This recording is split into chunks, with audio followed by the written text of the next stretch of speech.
movie lovers, di kesempatan kali ini saya akan membahas film bergenre horror komedi dari Hong Kong yang dirilis tahun 1988 yang berjudul Mr. Vampire 4. Film ini merupakan sequel dari Mr. Vampire 1 sampai yang terakhir adalah Mr. Vampire 5. Film ini sendiri berkisah tentang dua orang tetangga yang tinggal di sebuah pegunungan hutan, di mana hanya mereka lah yang tinggal di sana. Tapi sayangnya nih, meski hidup berdampingan, namun para guru-guru ini sama sekali tidak pernah akur hingga suatu ketika mereka harus menghadapi vampir yang menyerang desa mereka. Lalu, mampukah mereka bersatu dan mengalahkan para vampir? Dan siapa sajakah Mr. Vampire yang akan mereka hadapi? Simak kisah selanjutnya hanya di channel ini ya lovers. Dikisahkan, Pendeta Wu menemui murid guru Qin yang bernama Chiale yang kebetulan saat itu ia sedang asyik mencari ikan di sungai. Pendeta Wu mengajak Chiale ke rumahnya dan berniat mengenalkannya pada muridnya yang bernama Qing Qing.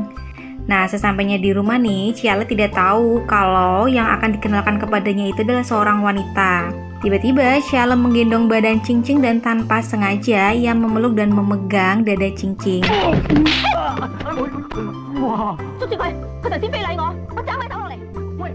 Demi meredakan kemarahan Qing Qing, Pendeta Wu dan Chiale sepakat untuk melakukan drama seolah-olah Pendeta Wu memukul Chiale.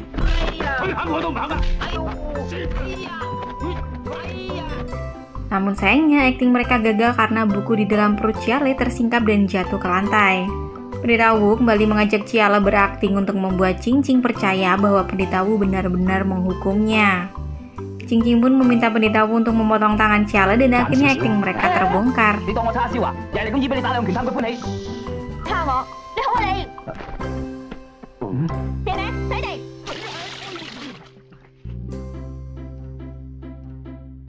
Malam harinya, di tempat yang berbeda, Guru Qi sedang mengawal para vampir untuk pulang ke desa mereka. Nah, dalam perjalanan, ia menemukan seekor katak dan ia memasukkan mantra yang ia tulis pada sebuah kertas ke mulut katak itu. Kekacauan mulai terjadi ketika katak melompat ke arah jurang dan membuat para vampir hampir masuk jurang. Meskipun akhirnya bisa teratasi, kekacauan lain kembali datang ketika seorang siluman rubah wanita mencuri satu orang vampir miliknya. Disinilah terjadi aksi saling serang sampai kemudian si siluman wanita berubah menjadi wanita yang sangat seksi dan mencoba menggoda Guru Qi dengan kekuatan sihirnya.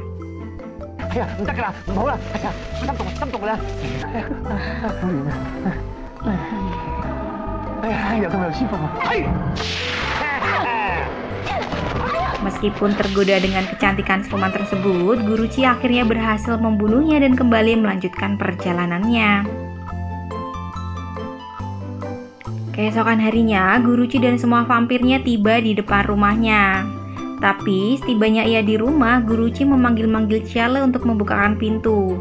Tapi rupanya Chiale itu masih tidur di dalam. Guru Qi yang kesal akhirnya mengambil tumpukan bambu dan memberikan bambu tersebut satu persatu kepada semua vampirnya dan mengajari mereka cara memukul. Chiale yang sudah bangun mengintip dari lubang pintu dan merasakan akan ada hal buruk terjadi. Ia pun kembali ke kursinya dan berpura-pura tidur kembali. Chiale akhirnya dikepung oleh gurunya dan para vampir yang sudah membawa tongkat bambu dan tiba-tiba Guru Qi memukul pantat Chiale dengan sangat keras. Nah, bak senjata makan tuan, usai Guru Qi memukul Chiale, para vampir ikut memukul dan malah mengenai Guru Qi, sedangkan Chiale sendiri berhasil kabur. Melihat gurunya babak belur, Chiale datang dan membekap mulut gurunya dan semua vampir berhenti memukuli Guru Qi. Chiale mengatakan agar gurunya jangan bersuara jika masih ingin hidup.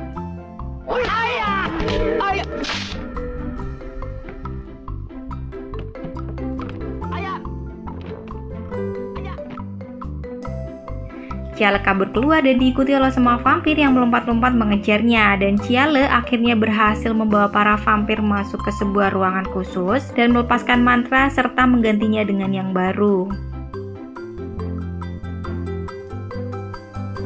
Usai kekacauan yang terjadi pagi itu, Pendeta Wu bersama Qing Qing datang ke rumah mereka dan menemui Chiale. Pendeta Wu mengatakan bahwa ia mendengar erangan Guru Qi dan menanyakan apakah Guru Qi baik-baik saja. Chiale mengatakan bahwa gurunya ini sedang tidak enak badan. Pendeta Wu berniat menjenguk Guru Qi, namun baru sampai di depan pintu kamar, Pendeta Wu diusir oleh Guru Qi. Pendeta Wu memutuskan untuk pulang, namun ditahan oleh Chiale dan ia pun mengajak mereka untuk sarapan. Tiba-tiba Guruci membuka pintu kamarnya dan menyuruh Ciale mengantarkan sarapan. Mereka berdua akhirnya minum teh bersama sedangkan Ciale dan Cingcing memilih untuk pergi ke dapur. Nah, kekonyolan kembali terjadi ketika mereka minum teh berdua.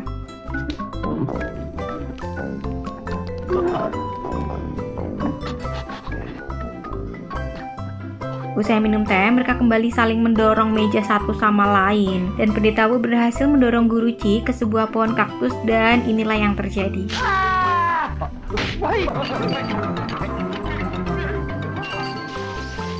Ciale dan Cingcing datang dengan membawa menu sarapan dan lagi-lagi terjadi persaingan di atas meja di mana mereka saling berebut makanan dengan sumpit mereka. Ciale dan Cingcing pun meninggalkan mereka berdua yang saling menyerang satu sama lain.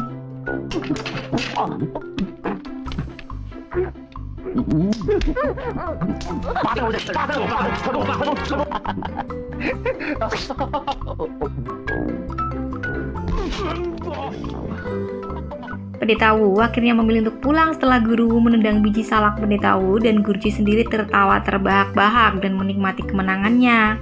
Aduh, ada-ada aja ya lovers. Keesokan harinya, Pendeta Wu dan Cingcing hendak pergi ke hutan memetik tanaman obat. Tanpa sengaja, mereka bertemu dengan Ciale yang sedang menimba air di sungai. Ciale pun berniat menawarkan bantuan untuk menemani mereka. Pagi berlalu, malam hari pun akhirnya tiba. Ciale rupanya menaruh hati pada Cingcing. Saat itu ia melemparkan sebuah bambu untuk berkomunikasi dengan Cingcing. Nah, saat sedang asyik berkomunikasi, tiba-tiba Guruci memukul kepala Ciale dan menarik bambu tersebut. Akhirnya percakapan Ciale dan Cingcing pun berakhir. Tengah malam, Pendeta Wu kembali berdoa dan membuat suara yang membuat Guruci terbangun dari tidur nyenyaknya.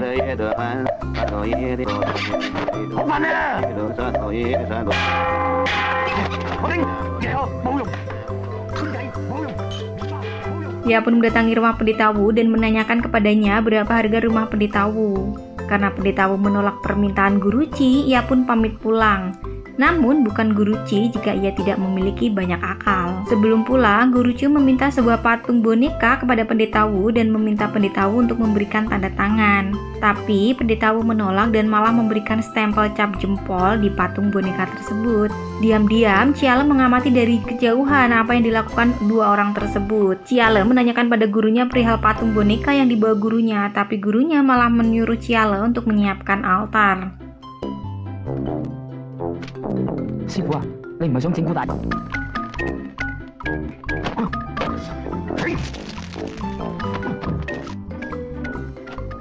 Usai altar disiapkan, Guruci melakukan sebuah ritual untuk menyerang Pendeta Wu.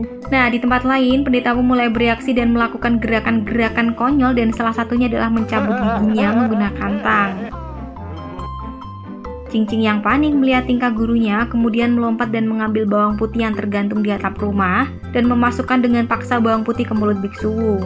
Cingcing dan Biksu Wu yang sudah sadar menyadari bahwa ada kejanggalan yang dialaminya. Dan ternyata benar saja, Pendeta Wu melihat Guruci sedang melakukan ritual untuk membuat kekacauan pada tubuh Pendeta Wu. Ia pun tiba-tiba muncul di hadapan Guruci dan membalas perbuatan yang telah dilakukan kepadanya.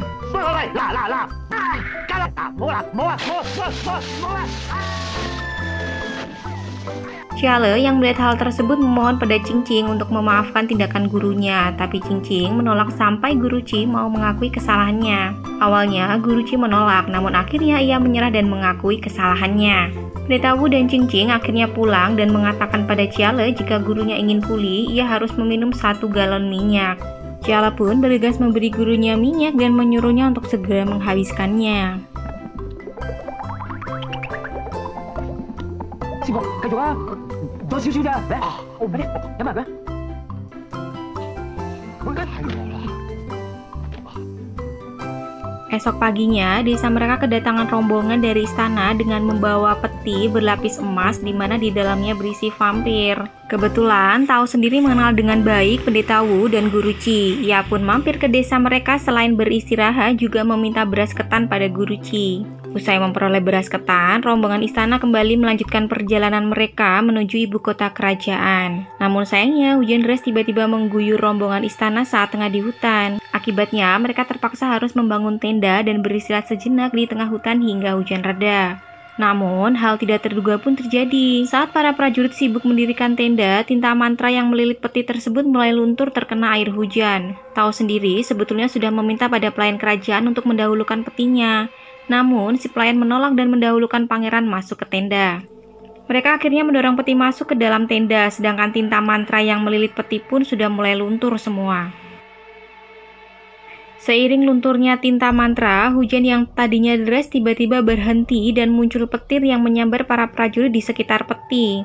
Mereka mati dalam kondisi hangus dan vampir di dalam peti berhasil keluar dari peti tersebut.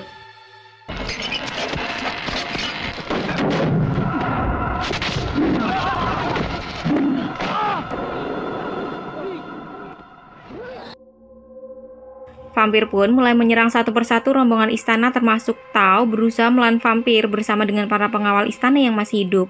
Namun, karena yang mereka hadapi adalah vampir, senjata apapun rupanya tidak mampu untuk membinasakan vampir tersebut.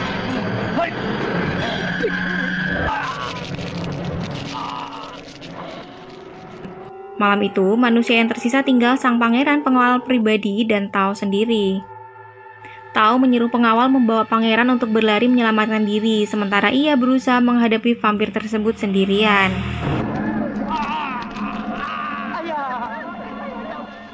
Mereka berlari dan menemui Pendeta Wu sambil menangis ketakutan. Mereka mengatakan bahwa ada vampir yang mengejar mereka, dan Pendeta Wu segera membawa pangeran ke rumah dan ternyata ia menemukan luka bekas cengkeraman vampir di kedua lengan pangeran. Guru Qi dan Ciala bergegas mendatangi rumah Pendeta Wu dan mengecek keadaan sang pangeran. Ia menanyakan keberadaan Tao dan si pengawal mengatakan bahwa Tao berada di hutan dan dia digigit vampir.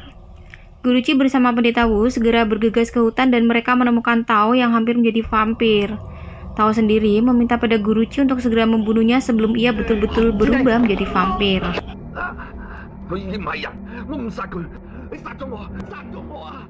Tapi karena Guru Qi menolak, Tao akhirnya menusuk dirinya sendiri.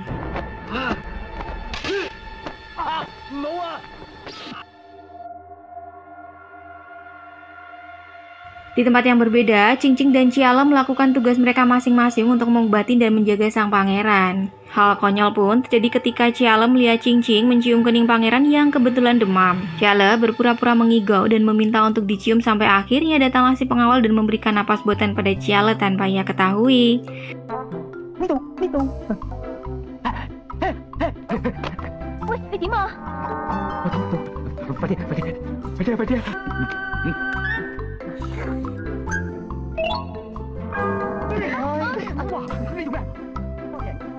Sesaat setelah kejadian, si pengawal menghampiri Ciala dan menanyakan kepadanya gejala yang dirasakan jika digigit vampir. Tanpa curiga, Ciala pun mengatakan semua gejala yang akan terjadi pada pengawal tersebut, padahal si pengawal sudah berubah menjadi vampir. Kejadian tidak terduga datang ketika rumah mereka didatangi oleh 3 orang pengawal istana yang sudah berubah menjadi vampir.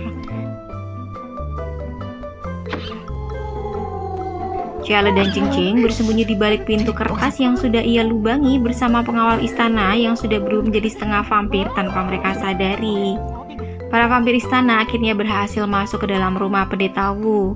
Mereka mengendus-endus keberadaan manusia di dalam rumah tersebut. Ketegangan benar-benar dihadapi oleh Ciala dan Qingqing karena mereka harus menghadapi 4 orang vampir dengan peralatan seadanya. Ciala dan Qingqing akhirnya terpojok ketika semua vampir mengepung mereka di dalam kamar.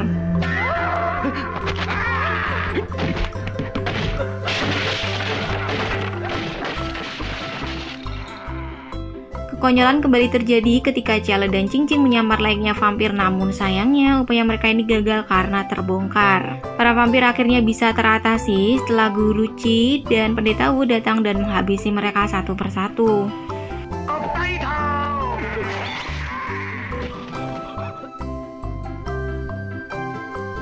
Permasalahan belum selesai ketika tengah malam vampir yang mereka cari-cari masuk ke rumah dan menyerang mereka.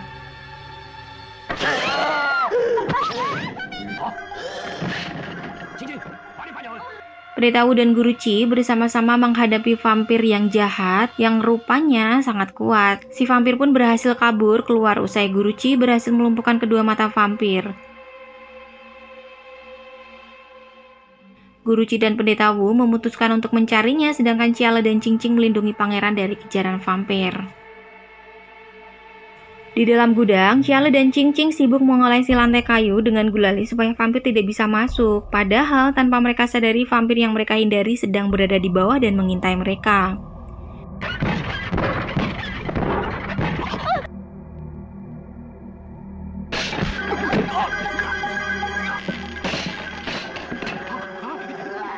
Vampir akhirnya berhasil masuk ke dalam gudang tersebut dengan membobol lantai kayu yang tidak diolesi gulali.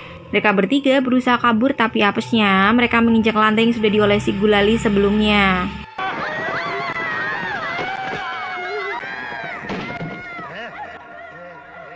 Ciale dan Cing Cing berhasil membuka pintu dan keluar dari gudang tersebut, dan bersama dengan itu Guruci dan Pendeta Wu datang dan menghadapi vampir tersebut. Persaingan yang alot membuat tenaga mereka terkuras menghadapi satu orang vampir. Guruci yang kewalahan akhirnya mengeluarkan sebuah pedang yang sangat besar, namun apa daya pedang tersebut bukannya berhasil membunuh si vampir, malah pedangnya yang patah.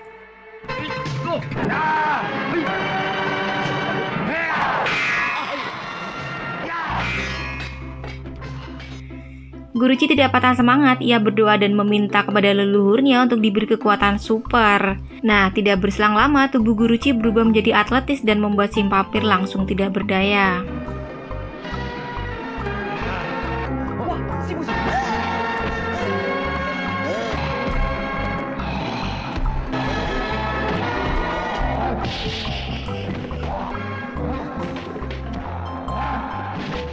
Tapi sayang, setelah memukul mundur lawannya, tanpa sengaja Guruci menginjak pecahan beling sehingga membuat badannya kembali kempis seperti semula. Wah, Guruci ini kocak banget deh.